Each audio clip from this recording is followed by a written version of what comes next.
my name is Brianna Sinclair, and this is my 42nd week on HRT.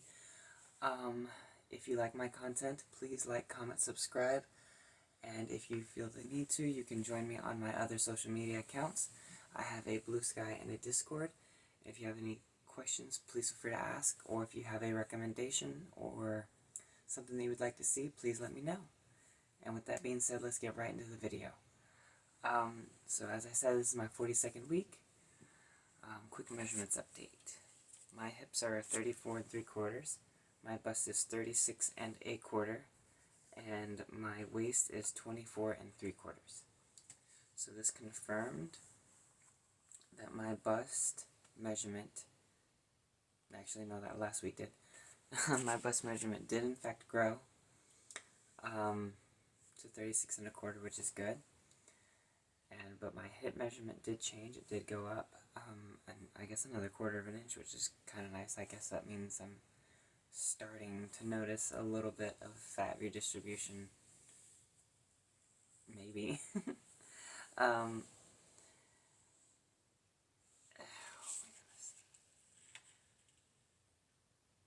I don't know. I think the entirety of my transition, my weight, my hips have only gone up like a total of 3/4 inch. Yeah.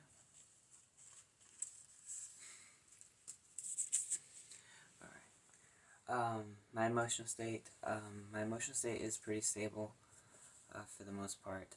Even though a lot of things are going on, my emotional state is very stable in my opinion. Just because I still have complete control. Even whenever bad things happen or I get angry and stuff like that, I still have a huge level of control over what my actions are going to be. My hair reduction is pretty evident over the course of my entire transition. The rate of my hair growth across my body has decreased, even in my facial hair and like my underarms and my pubic region, the areas that like I hate the most and I usually have the most stubborn hair. Their rate of growth has also decreased, which I've also kind of been enjoying. Breast growth, my breasts are still growing. They hurt a little bit, and it's kind of off and on.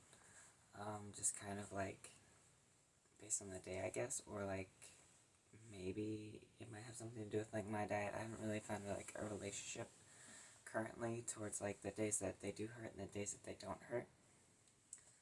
But I will be letting you know as soon as I figure out what that relationship is. My fat redistribution looks like it's been localized to like my face and apparently my hips, which would be nice. I would like to change like the hip to shoulder ratios to be a more feminine number, which is partly why I wanted to get a BBL or butt implants, was so that it would make my hips look bigger and my waist would also look smaller, also giving me a more hourglass shape, which I guess I already have like a form of an hourglass shape, but I still like it to be a much more attractive shape to me. My sex drive. My sex drive did decrease a little bit, which isn't really bad. It was honestly just annoying the ever-living crap out of me, because my, I don't really, like, see the point in, like, having sex or anything like that. At least, I don't even really enjoy it, because it's not mostly. I'd have to have somebody really special to enjoy it with. Being tired. Yes, I am very tired all the time. I usually take like a midday nap just to kind of like compensate for me being tired, but that is like a side effect of like my low testosterone. My body's been used to like having a large testosterone like level, and it's slowly like being like limited, and my body doesn't have access to all the testosterone that it usually produces. My muscle development, my muscles are in fact decreasing. I'm still toned and I can still lift a pretty significant amount. I can still lift my weight in most things, which is kind of wild to me. We had a bunch of electrical cable that I had to lift, and I couldn't get anyone to help me lift it, so I lifted it up. It was 120 pounds of straight copper cable, and my usual weight is 131. And I grabbed both sides of the pallet and lifted this 120 pound cable with the pallet all by myself, which is still pretty good. This week I did get my levels back from my endocrinologist, and I got the printout this time. This is my testosterone serum is 160, and my free testosterone is 2.6. This is actually kind of a big deal for me because my previous testosterone reading back in November was 338, and the time before that in August was 450. I think that's my initial, which is interesting because that means that my starting testosterone was lower than the male range.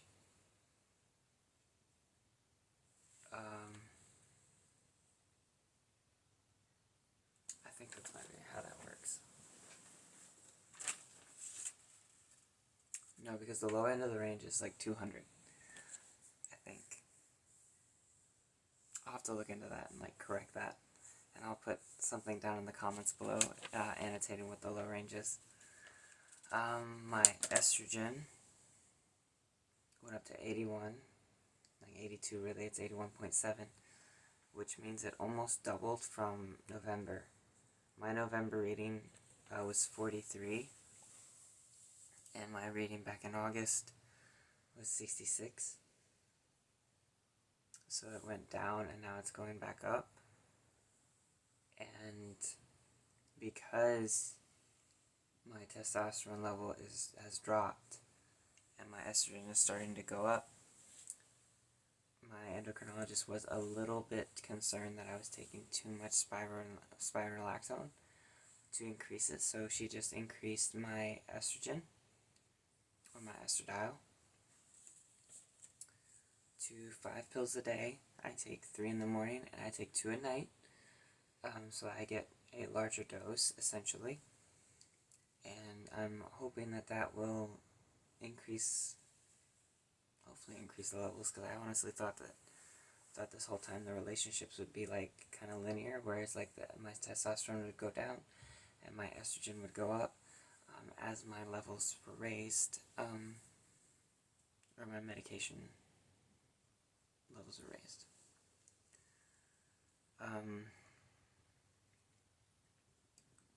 That was one of the bigger things this week.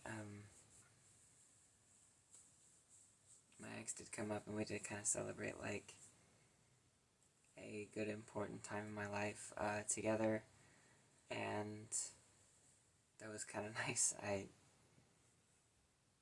didn't really expect her to come up at all, to be honest with you. She's still my best friend, and it sucks and it's sad that we can't be together, and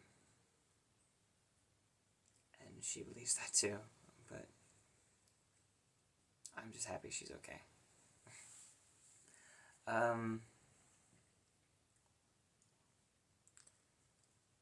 Some news that I've got is I'm allegedly losing my job on the 28th. I'm talking to my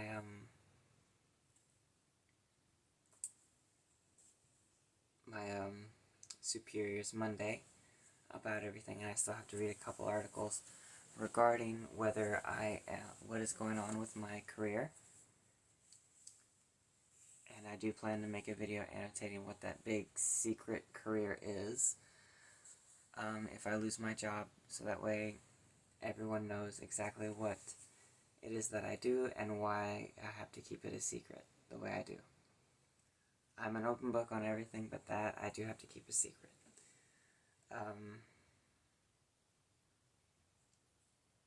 For a couple reasons. But once I get let go, everything will make a lot more sense. I imagine some of my watchers already know just from like paying attention to a couple of the things I've said and the way I've said them and stuff like that. Many might not know, but everyone will know as soon as I lose it.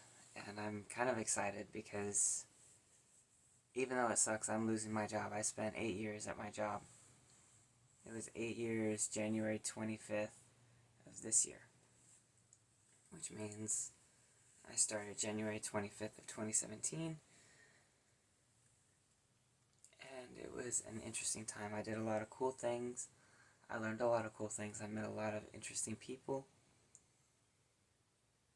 and that's a chapter in my life that is being closed for me, and I'm not upset about it because I don't need to be. My ex and I have a business that we're running, and we're going to open up a couple more together is the plan. And we're going to be business partners. Because I'm good with numbers, and I'm very, logical. She's good at business, and everything else as far as business goes, whereas, I'm more into how making it work, and she's more into making sure that a dream is set. If that makes sense.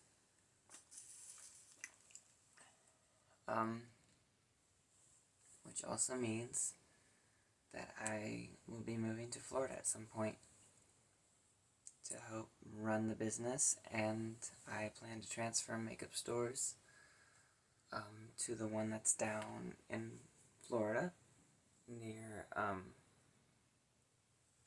where I'm going to be living, and it'll be fun. It was actually pretty interesting. I had a very interesting week. My advocate, we did talk about having an insurance and having a secondary insurance, and I am not allowed to have a secondary insurance in the position that I am in my career. So the insurance that I would get from my makeup job, useless. I can't apply for it, I can't have it. He also told me about his daughter, who's also transgender. And I think the reason he told me was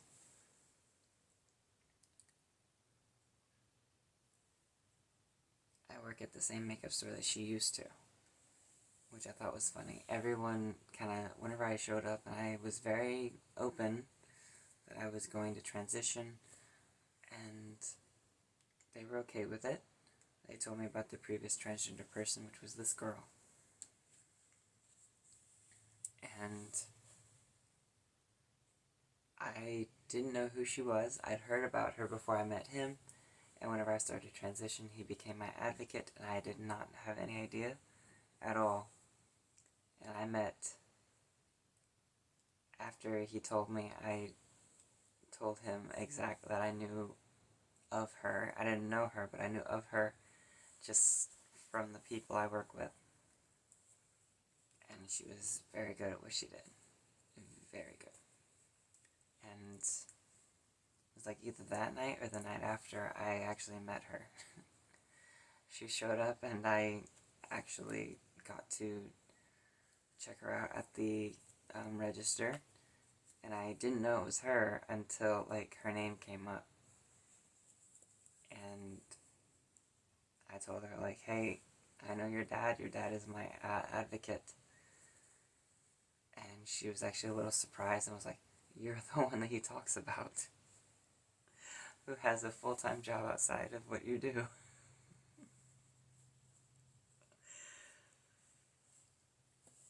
Oh man. It was definitely an interesting time, and I was like, what a weird coincidence that she would show up. Because I honestly never expected to meet her at all. I just kind of like assumed that like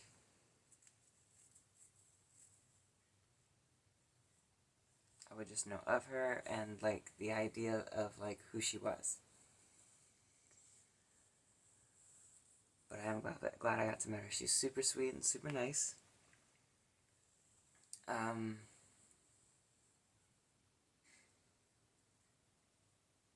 I did get a bunch of boxes from my job so that way I could start packing.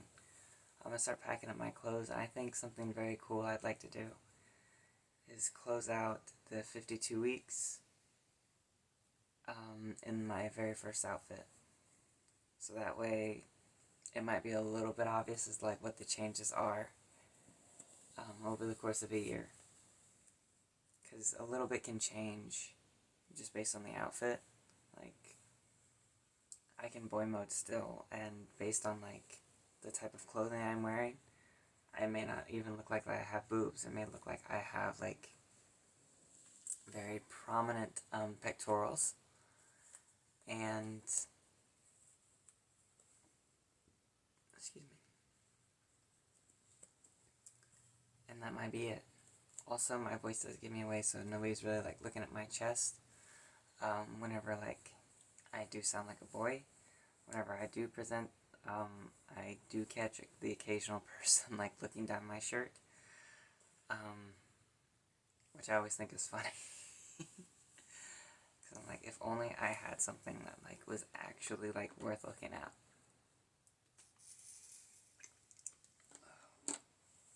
But I will say, it is nice to have like my own boobs and stuff like that, just because they're really affirming. They help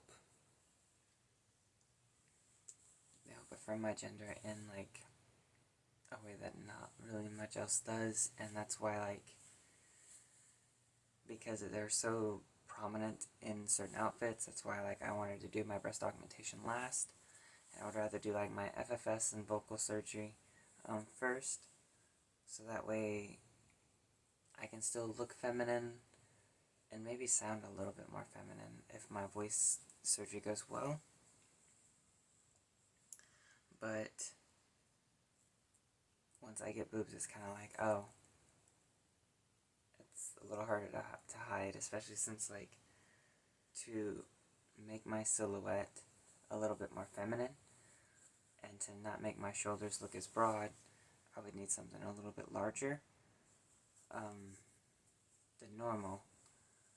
So that way, one, I don't have a massive gap between my chest because of my wide torso, and two, to make my shoulders look smaller. It's something that like many of my sisters do and do take advantage of, because it's how we present feminine. It's one of the ways that we use to present a little bit more feminine and be ourselves in a safe way. Because whenever most people see me, they see me as a girl. It's a little weird whenever I go to the men's room, because I don't want to get in trouble for going to the women's room.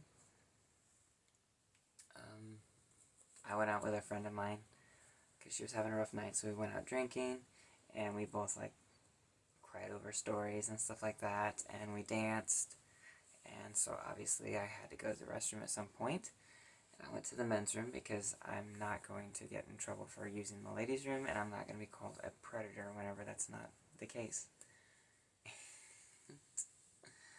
This one dude at the urinal, whenever I finished using the stall, and I went to go wash my hands, he would not stop staring at me. And I thought it was pretty funny, because I was like, that's all you got to look at? Shouldn't you be focused on like not making a mess?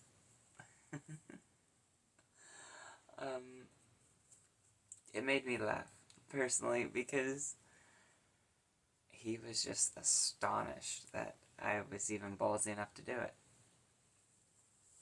And because I don't care what most people think, I'm just more concerned with, like, the legal aspects of it, and if they want me to use the men's restroom, I will use the men's restroom until I'm kicked out for making the men uncomfortable. Because it does make them uncomfortable. But I gotta go somewhere.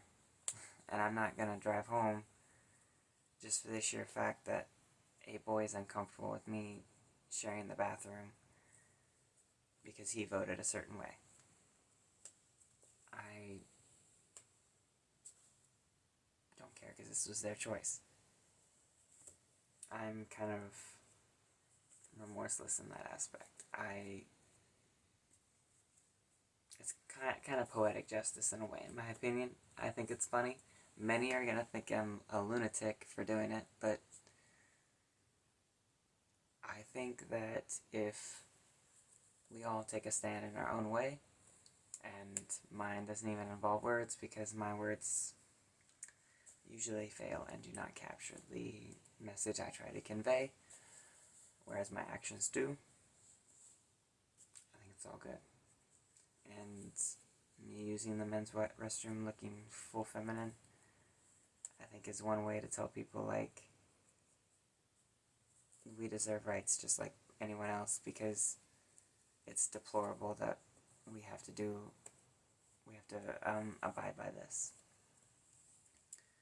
whenever we're women. Because whenever I go out, it's not like I'm looking at guys, it's not like I'm looking at people. I'm honestly just, like, trying to enjoy the moment. And if I'm with someone that, like, I do find attractive and I would like to be romantically involved, sure, I will look at them. Or, like, I'll look at my friends and, like, pay attention to them, because if we're talking, it's respectful. It's kind of respectful to have a conversation and then be like, ooh, I'm gonna look at her or I'm gonna look at him. It's just common decency. But you know what they say about common sense, so I imagine common decency might be a similar way.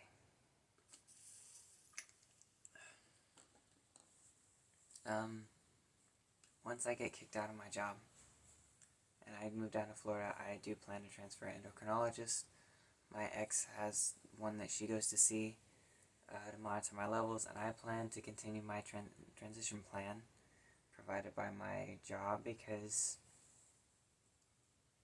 it was put together for a reason, and that was the original plan. That's what these videos are based on. So at the 12-month point, I do plan to figure out how to get FFS, and we'll see. I don't know if I'm going to continue these weekly videos past the year point, but if anyone would like me to, just put that in the comments below, and I would gladly do it to show a longevity, the longevity in the transition, and kind of like how things mostly change, because some changes take years. This is only my first year, and I've changed so much.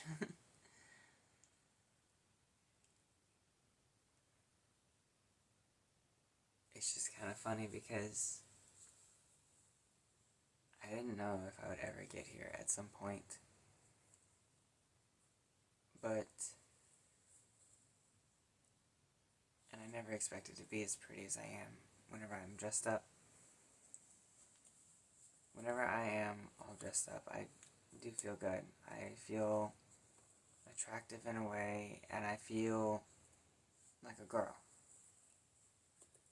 Whenever I lack makeup, it's a depressing. Whenever I don't dress up, it's kind of depressing. And it's not a feeling I enjoy.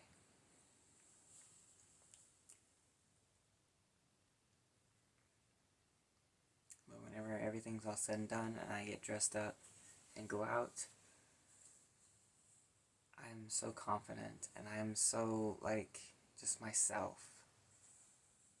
It's a different side of me that I am honestly in love with. As a kid, I was always just a boy that was just this shy person that never even wanted to deal with anyone. The confidence I have now, I feel like I can do almost anything. I'm considerably happier. I'm considerably more just me in general. And that's something that's amazing to me. That I can just be me, finally. I don't have to hide. I don't have to do any of that. Like, even whenever, like, I thought about, like, early on, before I even knew that being transgender was a thing, I knew that being a femboy was a thing, and I, no joke, thought about it. I was like, well, I kind of like women's clothes, and maybe that's what is wrong with me. Maybe I'm just a femboy because I'm really feminine to start off with. I like women's clothes, and at the time I also couldn't get a girlfriend, so I was like, well, maybe I can be my own girlfriend. So it was kind of like literally that meme, where it's like, it's something along the lines of like, they said I couldn't have a girlfriend, so now I'm the girlfriend. And so I guess that's kind of what, like, I thought about before it was even a meme. And so I think that that's funny.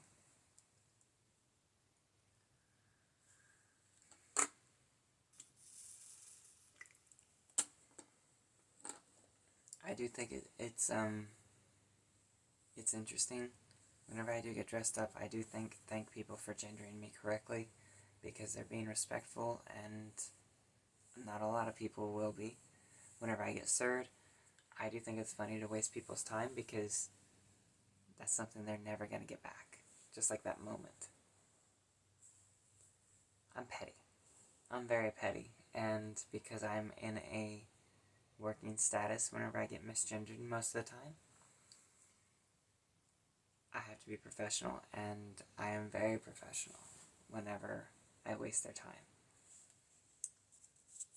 And that's how I get even. Because all it takes is just a simple yes ma'am or something like that.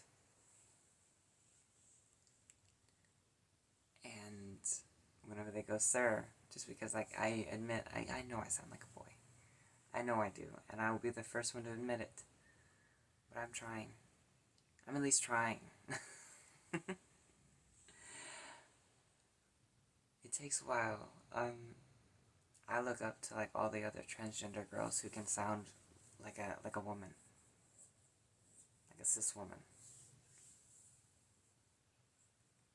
I just can't yet. Like, Samantha Lux, Victoria Rose, all of them. They sound like cis women. If I saw them walking down the street and they were talking to me, I would never know. I would never know. And I am really good at picking up on things that, like, from other transgender women. I can usually, nobody really clocks a transgender woman like another transgender woman, because we know. We know. So all of the transvestigators and stuff like that say, like, oh, we can always tell. No, you can't. And that's a fact. We can sometimes, but not even we always know. And I think that is hilarious. Especially whenever they say it, whenever they're like, I will always know. I was like, I could probably find 5 women in my friend circle that you would never guess. Would never guess. And even my roommate, I've shown him, like, transgender women that, like, I was like, she's so pretty, I wish I was that pretty, or, like, I wish I had, like, this feature of her, or something like that. I wish I had their silhouette. I wish I looked like them. And he's like, that's a transgender woman? I was like, yeah, that's one of my sisters. That is a transgender woman. And we're like, oh no. I would never have guessed that. Like, yeah, most of us are extremely passable, and that's a good thing. And I feel like that shows that, like, we're actually trying to deal with our dysphoria. But that's not everyone. There are some of us that can't pass it easily, and there are some that, like, there are some that can pass without makeup, and I always envy those. I have to take like 30 minutes to an hour to do my makeup, and then I have a shot at passing. Anything less than it's like, I might as well just go out in boy mode. Which I don't like to do. I only have a couple boy clothes left, and those are only for getting dirty, and for the occasional, like, I need to go out for like 10 minutes and do something really small. The most I boy mode is like at my primary job, where like the requirements to wear makeup and stuff are very ambiguous, and I feel like the moment I start wearing makeup to work,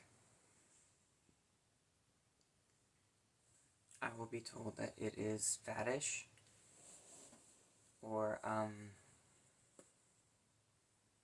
not neutral, I guess would be a better word for it. Because, like, I can't paint my nails or anything like that. That's why my nails are always terrible and stuff like that. I can't paint them unless it's a neutral color, which means, like, skin or flesh tone, really. Same with my lipstick. I couldn't go to work with red lips. But I could do a nude that would work. And so I think at some point, I think my last day at my job, I'm gonna go as a full girl. And I'm gonna enjoy every bit of it. I'm gonna put my hair on, and I'm gonna do a bun, because a bun is required. I can't have my hair down. And I'm going to go to work as a girl, and they're gonna have to deal with it. One of my coworkers came over because we were helping my roommate with getting rid of some wood, and I had to leave and go get ready for my makeup store job, and so I changed, got all dolled up, and I went out. I said bye to everyone, and his reaction was "Oh shit," is what he said, and I thought it was pretty funny, because he had no idea. He had no idea that I could look the way that I do. Because whenever I don't wear makeup, I'm a boy. And even though, like, I take care of my skin and stuff, and my skin is feminizing, I've been told I look pretty as a boy in a funny way. I just don't see it yet. We were running a drill at my job, and my portion of the drill is just to stand by in a room until I'm needed, and so I fell asleep. Because I knew that they would come in, they'd wake me up and be like, yo, we need you to get on this boat and go do this stuff. And I'd be like, aight, let's do it. And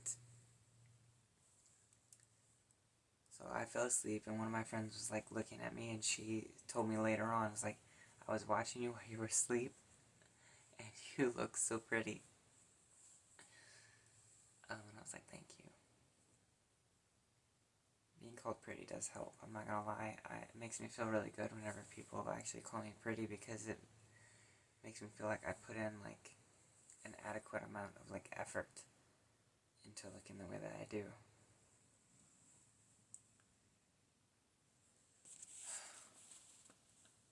It's kind of wild that my levels have kind of, like, just changed. I'm kind of looking at, like, my reports and stuff, and it's kind of cool. Kind of. I think that's a good stopping point for tonight.